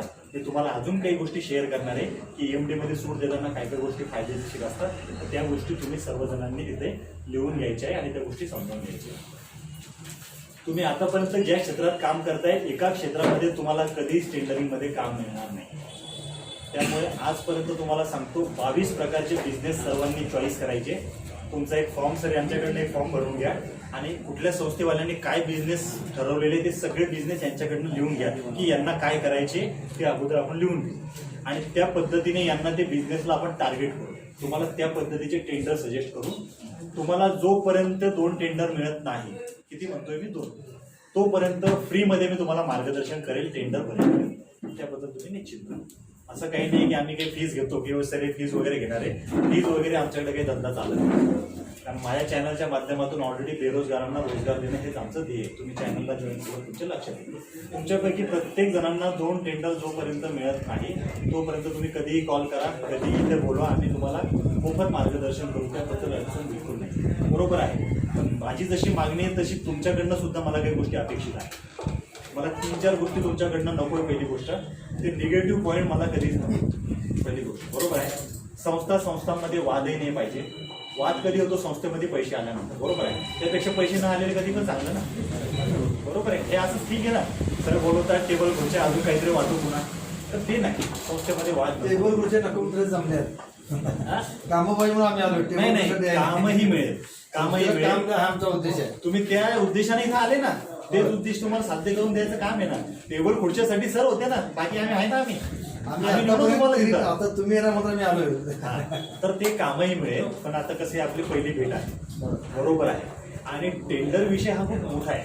कारण ऑलरेडी सिंधुदुर्ग, मुंबई, अमरावती, नाशिक, नागपूर इथं ऑलरेडी मी शिकवतोय. तर त्या गोष्टीला 7 दिवस लागतात कमीत कमी. तर त्या बेसिक गोष्टी सांगण्यासाठी आपल्याला तेवढा टाइम नाही आहे. तर मुळात तुम्हाला ह्या गोष्टी काय आहे संस्थेचं महत्व आणि टेंडरिंगमध्ये अपॉर्च्युनिटी हाच विषय मी तुम्हाला त्यासाठी समजावून सांगतोय की ह्या गोष्टी तुम्ही करा आणि लवकरात लवकर ई टेंडरिंगमध्ये आपल्याला कसं येता येईल हे आपल्याला आता बघायचं. काम असं मिळेल म्हणजे हे काही असं शेतातलं काम नाहीये की पाऊस पडला आणि काहीतरी वखरणी वगैरे करायची आणि त्यातले गवत वगैरे उपटायचे. हे काम ते नाहीये की याला काहीतरी सीझन वगैरे असतो. 24 तास काम आहे. 365 दिवस काम आहे. काही विषय नाही. तुम्हाला आसपासच काम मिळेल. तुमच्या गावात तालुक्यात काम आहे. तुम्ही जर बघितलं की नाव वगैरे टाकले तुम्हाला आसपासच काम मिळेल. तुम्हाला तिकडेही काही यायची गरज नाही. तिकडे येऊ पण नका कारण तिथं आमच्याशिवाय कोणाला काम भेटत नाही. कारण आम्ही ऑलरेडी तिथं परफेक्ट राहिलो. माझ्या वर्क ऑर्डर तुम्हाला दाखवून सगळेजण परेशान होणार. विमानामध्ये मटेरियल पाठवतो असंच नाही पाठवत. विमानामध्ये जर तुम्ही कधी गेले तर इथून औरंगाबादमधून जेवढे विमान जातील प्रत्येक विमानामध्ये सॉफ्ट ड्रिंक पासून त्या कपड्यापासून सगळं सामान मारते टोटल. विशेष म्हणजे तिथं मराठी म्हणून काम करणारा एकमेव व्यक्ती मीच आहे. बाकी तिथं कोणी कामच करत नाही. का करत नाही कोणाला मिळत नाही असा विषय नाही.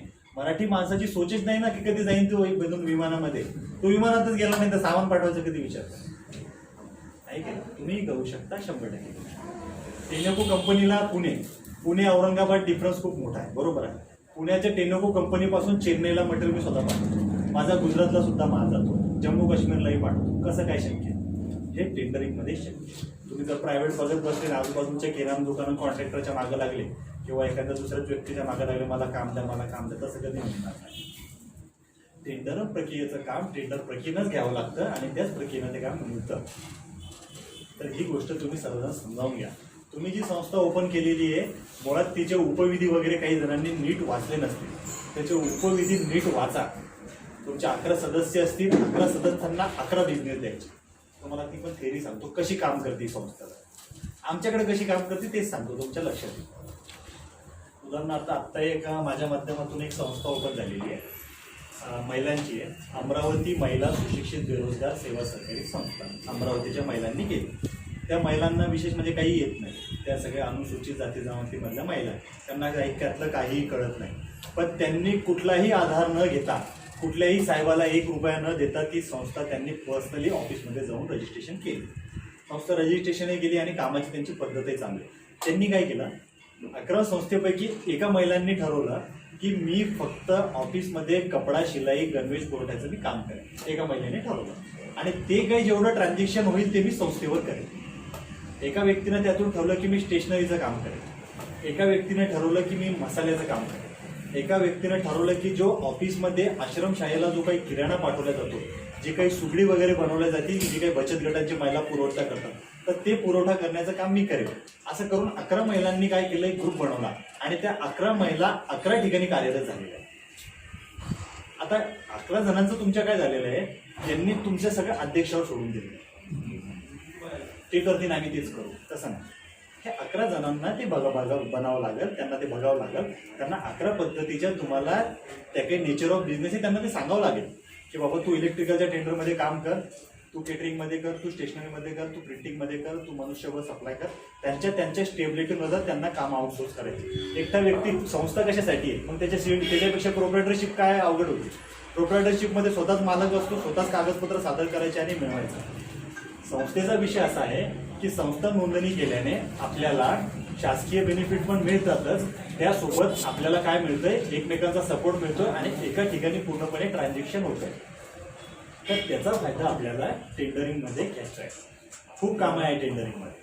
आता टेंडर प्रक्रिया जर तुम्हाला नॉर्मल तर लक्षात आलं ना आता आपल्याला काय करायचं आहे. तर टेंडर प्रक्रिया शिकवली असती तर बऱ्याच जणांना लक्षात नसतं आलं की नेमकं काय विषय आहे. बरोबर आहे, सर्वांना क्लिअर झाला विषय. मागचे फक्त ऐकताय की समजताय, नंतर प्रश्न विचारणार आहे बरं तुम्हाला. त्यांनी प्रश्नाची उत्तर दिले ना, तुम्ही डोळे बंद झाकून टेन्शन नका घेऊ, तुम्हाला कॉन्ट्रॅक्टर बनवणार 100%. पुढच्या जिथंच कार्यक्रम होईल त्यांच्या इथंच आपण सत्ता. फक्त त्या जे काही नॉर्म्स आहेत त्या नॉर्म्स तुम्ही फॉलो करा. तसेच डॉक्युमेंट बनवा, जे मी सांगेल त्याच पद्धतीचे बनवा, त्याच डिपार्टमेंटला जा आणि त्याच रेटनं कोटेशन बना, 100% मिळेल तुम्हाला. की जे तुम्ही आतापर्यंत केले ना तुमच्यासाठी नवीन नवीन अनुभव देईल. कधी कोणी गेलं नसेल जिल्हा परिषदला तुम्हाला एखादं काम द्या म्हणून, मग कसं काम मिळेल. साहजिक आहे ना, काम मागायलाच कधी गेलो ना तर मिळणारच नाही. त्यामुळं आता तुम्हाला मी पाठवणार आहे. तर यांची आपण एकप्रमाणे यादी बनवू आणि एकेकांना एक जबाबदारी देऊन टाकायची. त्यांनी त्या डिपार्टमेंटला जायचं आणि काम घेण्याचा तिथून प्रयत्न करायचा आणि काम घ्यायचे, कोटेशन बनवायला सुरुवात करायची. ज्यांचे लेटर हेड वगैरे बनलेले नसतील त्यांनी लेटर हेड बनवून घ्यायचे, लेटर हेड वगैरे बनवायचे. लेटर हेड त्यासाठी बनवले, फक्त निवडणुकीसाठी बनवले. आमचा असं उद्देश होता ही संस्था काढण्यामागे की आपण काही कामं घेऊ संस्थेमार्फत. आता येडवे सरांचे काही दोष नाही, त्यांनी सगळी पूर्तता केली. पण तू तुमच्यावर काय आता मार्गदर्शन मला आता थोडीफार यातनं पाय उचलणार काम घ्यायला. आता तुम्ही मार्गदर्शन आमच्यावर काय पुढे येणार आणि कुठे पुढे येणार, त्यात मला वाटतं 25% तरी निदान कामं घेतली. आता आम्ही सांगितलं, आम्ही आता आम्हाला माहिती दिली तर आम्ही काम घेऊ शकतो ना. तुम्हाला सांगितलं, मला सांगितलं की आम्ही बाकी घेऊ शकणार. माहितीच मला नाही येतली. आमच्या ग्रामीण भागात कसं आहे, सेवा संस्था काढली की झाला विषय संपला. त्यातला प्रकार काही ठिकाणी झालाय डेअरी. ते असं आहे की जिल्हा बँकेला मतदान पाहिजे एवढं झालं विषय संपला. म्हणजे आम्ही ह्यासाठी केलं नाही, आम्हाला काम पाहिजे म्हणून मुळात सांगितले. काम देत असलं आम्ही संस्था काढणार. सगळे कंटाळलं आहे लक्षात राजकारण करून, ते पुराणाचे पटणे करून. आता आपलं निम्मा आयुष्य गेलं म्हणून आम्ही म्हटलं तर काम आम्ही घेतोय. नाही बरोबर आहे. नाही, यांचं मिशन तुम्हाला सांगतो, यांची बद्दल बॅकअप घेण्याची काही गरजच नाहीये. एक तुम्हाला सांगतो, हे जे संस्थेचं काम करताय का किंवा तुम्ही ज्या संस्थेच्या माध्यमातून इथे येताय का, त्या संस्थेचा अर्थ काय होतो माहिती आहे तुम्हाला. तुम्ही संस्था कुठं नोंदणी केली? नाही कुठे केली तशी नाही म्हणत. तुम्ही संस्था कुठल्या डेझिग्नेशनला केली, म्हणजे धर्मादाय आयुक्ताला एक संस्था नोंदणी होते बरोबर. ते trust आणि एक होते जिल्हा उपनिबंधक किंवा तालुका उपनिबंधक. तुम्ही जिल्हा उपनिबंधकाकडे केली, बरोबर आहे, किंवा तालुका उपनिबंधक. त्या उपनिबंधकडे जी संस्था ओपन होते ती संस्था जी असते ती सेवा सहकारी आहे, सेवाभावी नाहीये ती. सेवाभावी म्हणजे ती फुकट लोकांची संस्था आहे की जिथं फ्रीमध्ये करावं लागतं, ते नंतर मिळेल तेव्हा मिळेल. पण यांनी सेवा सहकारी केलं म्हणजे याचा अर्थ तोच होतो की ही व्यावसायिक आहे संस्था. ही काही कमिशन किंवा काहीतरी गव्हर्नमेंटची योजना बिजना त्याच्यातला हा फंडा बिलकुल नाही आहे. याच्यात तुम्हाला गॅरंटेड कामं मिळतात आणि शासनामध्ये बरेच प्रोव्हिजन आहे. याचा भाऊ न होण्याचं कारण काय तुम्हाला माहिती आहे? अजून दुसरं की सेवा सहकारीचा याची माहिती देणारं कोणीच नाहीये मार्केटमध्ये. म्हणजे पूर्वी कसं आहे सर, आपल्याकडे आता जिल्हा परिषदला आपल्या भद्र तालुक्यात 12-13 संस्था आहेत, स्वयंसेवी संस्था 5-10-12 जवळ कार्यकर्ते जे आहेत. जिल्हा परिषदेची कामं डायरेक्ट त्या संस्थेवर पडतात. ती मजूर संस्था त्या ऐकत म्हणजे त्या मजूर संस्थेवर डायरेक्ट कामं पडतात. आपण पद्धती तुम्ही म्हणता असं हे भरायचं, टेंडर भरायचं किंवा निविदा भरायची. नाही आलं माझ्या लक्षात. मजूर जरी आहे शेवटी प्राधान्य त्यांना दिलं जातं जिल्हा परिषदला. नाही तसं नाही ते, तसं काही नाही. त्याचं डोक्यातून काढून टाकलं. नाही, पूर्वी आम्हाला असं म्हणजे तुमच्या आजूबाजूचा एखादा पुढारी, नगरसेवक हे सर्व डोक्यातून काढून टाका. टेंडर प्रक्रियेमध्ये काहीही चालत नाही. स्वतः उद्धव ठाकरेंनी ठरवलं की माझ्यासारख्या माणसाला काम द्यायचं तर तरीही ते शक्य नाही. ही गोष्टही तुम्ही लक्षात ठेवा, बिलकुल शक्य नाही. कोणीही ठरवलं, एखाद्या कलेक्टरने ठरवलं की याच माणसाला काम द्यायचं, ते बिलकुल शक्य नाहीये निविदेमध्ये.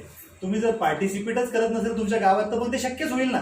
आपल्याला ती साखळी कुठेतरी तोडायची आणि त्या साखळीमध्ये आपल्याला जॉईन व्हायचं. आतापर्यंत कोणी भरतच नाही, त्यामध्ये 3च टेंडर येतात. तुम्ही भरा ना, एकदम 20-25 टेंडर आले होते, परेशान झाले पाहिजे रे कोणत्या गावाचे लोक. पण तिथं 3-4 येतील तर मग ते ठराविक लोकांना मिळणारच आहे. मग ते ठराविक लोकांकडे तो बिझनेस जातो. तुम्ही जे म्हणले ग्रामपंचायतला पण गेले, आमच्याकडे ग्रामसेवकांच्याकडे चौदाही तालुक्यामध्ये बरीच काम आहे. घ्यायची कशी ते म्हणतात की नाही टेंडर टाका, महिना महिना टेंडर टाकायचं. ग्रामपंचायतची टेंडर निघतात व्हिडिओच्या माध्यमातून जिल्हा परिषदमधून काढले जातात. आता नवीन GR मी तुम्हाला टाकतो. ग्रामपंचायतमध्ये 10 लाख रुपयाचं अनुदान डायरेक्टली दिलेलं आहे. त्याच्यापासून रस्ते, स्ट्रीट लाईट, CCTV, रंगरंगोटी, पेंटिंगचे कामं वगैरे असतात ना, रंगरंगोटी कामं. तुमची माहिती आहे म्हणून फोन नंबर. त्याच्यानंतर तुम्ही हे ऐकलं असेल, ज्यावेळेस शौचालय वगैरे अलॉट झाले होते गव्हर्नमेंटमध्ये, तुमच्या गावात पण आले असते, त्या शौचालयामध्ये एक पाटी द्यायची होती त्यांना. माहिती आहे का तुम्हाला? ते पाटीचे टेंडर्स किती निघले महाराष्ट्रामध्ये कोणाला माहिती त्याची व्हॅल्युएशन? 35,000 करोड रुपयाच्या त्या पाट्याचं टेंडर, जे की दूरच्या लोकांनी घेतलं नाही, ते तुमच्याच गावातल्या लोकांनी घेतलं काम. आणि पैसे तेवढे कमवून काय लागतं त्या एवढ्या गोष्टी लावायला. त्या अनुदानित व्यक्ती राहतो, त्याचा फोटो वगैरे काढायचा बरोबर, ते आणि असं माहिती आहे कृषी नाव हे कामं घ्यायला संस्थेमध्येच घेतलेले आहेत. ते करून गेले. ते आम्ही त्या कृषीमध्ये नाव घ्यायला. आणि अजून दुसरी गोष्ट की संस्था काढण्याचा अजून एक उद्दिष्ट आणि एक लोकांच्या डोक्यात एक अजून एक पॉईंट असतो, तो तुम्हाला सांगतो की संस्था काढल्यानंतर माणूस मोठा होतो. म्हणजे तुम्ही बघता ना आजूबाजूचे, एखादा पुढारी असतो संस्था काढल्यानंतर तो मोठा होतो. त्याचं कारण काय होतं की संस्थेमध्ये त्याच गोष्टी आहेत आणि तो मोठा झाला म्हणजे आपल्यालाही त्याच संस्थेमधून मोठं व्हायचंय. तर त्यासाठी टेंडर ही अतिमहत्वाची बाब आहे, तिला सोडून चालणार नाही. सर्वात महत्वाचं सर्वांनी पकडा. यापुढे बेरोजगार शब्द कधी काढायचा आहे की ज्यावेळेस टेंडर ही गोष्ट तुमच्याकडून तुम्ही वजा करणार त्यावेळेसच काढायचा शब्द की आता आम्ही बेरोजगार आहे, आम्हाला काम मिळत नाही. पण तुमच्यासोबत जर टेंडर हा विषय जुळतो तर 100% तुम्हाला काम मिळायलाच पाहिजे आणि काम तुम्हाला मिळतं. 10,000 कोटीचे काम करण्यासाठी तुम्ही 30 लोक कॅपेबल आहात, बरोबर आहे, तुम्ही करू शकतात. ते मी काय तुम्हाला निगेटिव्ह करण्यासाठी इथे आलेलो नाही. कारण मी बघतोय ते टेंडर वाचल्यानंतर सरळ सरळ तिथं लिहिलेलं राहतं की बेरोजगारांना प्राधान्य द्या. पण बेरोजगारांना प्राधान्य द्यायला लागले पण तुम्ही तर प्राधान्य घ्या ना, तिथून तिथपर्यंत यायला तुम्हाला प्राधान्य घ्यावं लागलं. गव्हर्नमेंट कुठलीही योजना फुल काढीच काढत नाही, अंमलबजावणी करणं आपल्यासाठी राहतं. आपण काय करतो, सजेशनमध्ये पूर्णपणे आपला टाइम घालतो, पण इम्प्लिमेंटेशनमध्ये आपण पूर्णपणे झिरो आहे. आपल्याला इम्प्लिमेंटेशन करायचं आहे. आपल्या आसपासच्या ग्रामपंचायत, जिल्हा परिषद, कलेक्टर ऑफिस, नगरपालिका, महानगरपालिका, PWD, त्यानंतर कित्येक डिपार्टमेंट मला आठवतात, सर्व डिपार्टमेंटची यादी मी तुम्हाला पाठवेल. सर्व डिपार्टमेंटमध्ये स्टडी करायचं, प्रत्यक्ष तिथं जायचं, काय काय काम आहे त्याची यादी काढायची. तुम्हाला कुठल्या डिपार्टमेंटमध्ये काय काय काम निघतं सगळी माहिती मी तुम्हाला सांगतो. ग्रामपंचायत पासून जो व्यक्ती काम करतो, काय करतो, रोडचं काम करतो, रोडचं कामाचं टेंडर असतं. स्ट्रीट लाईट आले, स्ट्रीट लाईटचं असतं. नालीचं काम असतं. त्यानंतर जेवढे काही कामं दिसतात तुम्हाला ते कामाचं टेंडर असते. सरळ सरळ डोक्यात पाठ ठेवून दरपत्रक असो जे असो प्रत्येक गोष्टीची निविदा असते. निविदा म्हणून कोटेशन मधून फायनल होतं का त्या पद्धतीने कामं वगैरे काढले जातात. सर्वजण पहिली गोष्ट पाठ करून घ्या आणि सर्वांना अभ्यासक्रम पुन्हा सांगतो, सर्वांनी लिहून घ्यायचा. आजपासून तुमच्या आसपास तुम्हाला जे जे कामं मिळतात तुम्हाला ऑनलाईन वेबसाईट दाखवेल, त्या वेबसाईटला जायचं, त्या वेबसाईटला सर्च करायचं, तुमचं गाव टाकायचं, तालुका टाकायचा, जिल्हा टाकायचा, तुमच्या आसपासचे खेडेपाडे टाकायचे, सगळे खेडेपाड्याचे नाव सर्च करायचे त्या वेबसाईटला. त्या ग्रामपंचायतमध्ये जेवढे काही कामं असतील ते सगळे कामाची PDF डाउनलोड करायची आणि या सरांना व्हॉट्सअपला टाकून द्यायची. तेच कामं तुम्हाला कसे घेता येतील त्याच्यामध्ये आपण 100% अभ्यास करू आणि त्यांना ते काम फॉरवर्ड करू. लगेच तुमचे कागदपत्र बनवायचे आणि या सरांच्या तिथून तुम्ही लगेच टेंडर फाईल करायचं, यांचं मार्गदर्शन घ्यायचं रेटमध्ये आणि अशीच तुम्हाला काम मिळणार. दुसरा बिलकुल पर्याय नाही. तुम्हाला काय वाटतं मला सांगा. तुम्हाला काही वेगळं वाटत असेल तर सांगा. त्याच्याशिवाय काम मिळत नाही. काम बघायचं, घ्यायचं, डाउनलोड करायचं, कागदपत्र बनवायचे, काम भरायचं, टेंडर भरायचं, ऑफिसला जायचं आणि काम भेटल्यानंतर लगेच काम पूर्ण करायचं. ही आहे काम घेण्याची पद्धत. डायरेक्टली कोणी सांगणार नाही किंवा डायरेक्टली कोणाकडनं कोणी येऊ शकणार. ज्याला काम नाही त्याला बघा ना विषय. तुम्ही मेन डेझिग्नेशनची व्यक्ती बोलवण्यामुळे महत्वाचा विषय आहे की तुमच्याशी जी गोष्ट शेअर होते हाच महत्वाचा विषय आहे. बरोबर आहे. आता ही तुम्हीच जबाबदारी आहे की या लोकांना रोजगार देणं. कारण तुम्हाला एक अजून एक विषय सांगतो मी, आमचं ऑलरेडी नेहमी चर्चा होतात की तुम्ही विशिष्ट वेळात जर काही काम केलं नाही तर तुमच्या आसपासचे तुमच्या फेवरचे लोक किंवा तुम्हाला निग्लेक्ट करणारे लोक तुम्हाला काय करतात, फॉलो करतात. तुम्ही जर विशिष्ट वेळात त्यांना ती गोष्ट जर देऊ शकले नाही ना तर तुमची मार्केटमधून तुमचा दर्जा खालावत जातो. कधी लक्षात घ्या. फॅमिलीमध्ये असो काही असो, तुम्ही विशिष्ट वेळात जर एखादी काम जर नाही केलं तर तुम्हाला लोक नंतर निग्लेक्ट करतात, तुम्हाला ते फॉलो करत असतात माघारी. कधी तुमची कदाचित दुश्मन असतील ते किंवा संस्थेचा अध्यक्ष आतापर्यंत काय केलं काय नाही. आता वेळ आलेली काहीतरी करून दाखवायचं आहे. मग काहीतरी करून दाखवायचं आहे ना, आपला दर्जा कसा उंचवायचा आहे प्लस आपल्याला रोजगार कसा प्राप्त करायचा हे शेवटी आपल्याच हातात असते, दुसऱ्या कोणाच्या व्यक्तीच्या हातात नाही. त्या पण गोष्टी महत्वाच्या असतात. त्यामुळे संस्था बेरोजगार इथपर्यंत तुमचा जो प्रवास आलेला आहे त्याला आपण रोजगारमध्ये कन्वर्ट करण्यासाठी मी तुम्हाला 50% सपोर्ट करेल ॲज अ टेंडर रिडिंग मधून. आणि रेट काय टाकायचे आणि मागचे त्याचे रेट काय होते हे सगळं मार्गदर्शन तुम्हाला माझ्याकडनं मिळेल. तुमच्या गावातल्या लोकांना कोणतं टेंडर घेतलं फक्त मला सांगा. आपल्या ऑलरेडी लिंक खूप मोठी आहे. कोणत्या माणसाने कधी मध्ये टेंडर भरलं होतं, किती मध्ये भरलं, त्यानं किती बिल काढलं होतं, त्यानं कसं घेतलं होतं, कोणत्या साहेबाशी संगत मिसळत होते, आम्हाला सगळी डिटेल आमच्याकडे मिळते. त्यामुळे त्याबद्दल तुम्ही निश्चित राहा. तुम्हाला L1 कसं आणायचं ते आमचा विषय आहे. बरोबर आहे. तुम्ही 2-3 पावलं पुढे या, आम्ही तुम्हाला कसं धावायचं ते लगेच तुम्हाला त्याचं माहिती देऊ की तुम्हाला कसं पळावं लागतं आणि कसं काम मिळतं. फक्त निगेटिव्हनेस जो आहे तो दूर करून टाका. काम मिळतं नाही मिळत हा पॉईंट नाही. काम मिळतंच हा विषय तुम्हाला 100% सांगतो. तुमच्यापैकी एका जणांनी मला चॅलेंज देऊन सांगा काम मिळत नाही म्हणून, त्यांना काय उत्तर द्यायचं हे मला माहिती आहे. कारण ऑलरेडी मी ते काम केलेलं आहे म्हणून मला माहिती आहे. तुम्हाला अजून असं वाटतं की काम मिळत नाही किंवा कोणाचे काही डाऊट्स असतील तर तुम्ही विचारू शकता. वाटतं का कोणाला असं? तुम्हाला वाटतंय अजून पण? तर हा विषय काय आहे की आतापर्यंत माहित नव्हतं. शेवटी आपली चुकी आहे ती आपण त्या पद्धतीने केली होती. तर तुम्हालाच आतापर्यंत मी विचारतोय की टेंडर म्हणजे काय. टेंडर प्रत्येक गोष्टीचं निघतं. प्रत्येक गोष्ट फक्त कन्स्ट्रक्शनवाला आणि इलेक्ट्रिकलवालाच टेंडर घेतो हे तुम्ही डोक्यातून काढून टाका. एखाद्या ऑफिसला मनुष्यबळ सप्लाय करायचं असेल त्याचंही टेंडर निघतं. एखाद्या ऑफिसला गाडी भाड्यानं द्यायचं त्याचंही टेंडर निघतं. एका ठिकाणी ऑफिसरच्या घरी जे काही सप्लाय करायचं असेल, पेंटिंग करायचं असेल त्याचंही टेंडर निघतं. एखाद्या ठिकाणी कटिंग करायची असेल साहेब लोकांना तर त्याचंही टेंडर निघतं. एखाद्या ऑफिसमध्ये जे लेबर लोक कपडे वगैरे घालतात त्याचंही टेंडर निघतं त्या कपड्याचा. मस्जिद वगैरे औरंगाबादमधल्या जेवढ्या मस्जिदी आहेत त्या मस्जिदीत ज्यावेळेस शिवजयंती वगैरे असते, भीम जयंती वगैरे असते तर त्या मस्जिदीला झाका वगैरे लागतं. त्या झाकायचं सुद्धा टेंडर निघतं आणि ते टेंडर माझ्याकडे तर त्याचंही टेंडर निघतं. टेंडर म्हणजे प्रत्येक गोष्टीचं निघतं. तुमचे बूट, शूज, तुम्ही जे काही गोष्टी यूज करता दैनंदिन, टेंडर विशेष म्हणजे तुमच्या आयुष्याचा एक पार्टच आहे. तुम्ही जे काही करतात का तेवढी उलाढाल आपली जेवढी चालू होतं ते टेंडरच्या शिवाय नाहीच. आता तुम्हाला साधं उदाहरण सांगतो. आपले आरोग्य मंत्री राजेश टोपे, बरोबर आहे. राजेश टोपेने आता एक टेंडर काढलं होतं माहिती कोणाला? नाही माहिती. मग तुम्ही लस कशाची घेतली? त्याच टेंडरची लस घेतली ना तुम्ही. मग ते टेंडर तुमच्या संदर्भात नाहीये का? त्यांनी ग्लोबल टेंडर काढलं. त्याची न्यूज आहे वाटतं माझ्याकडे.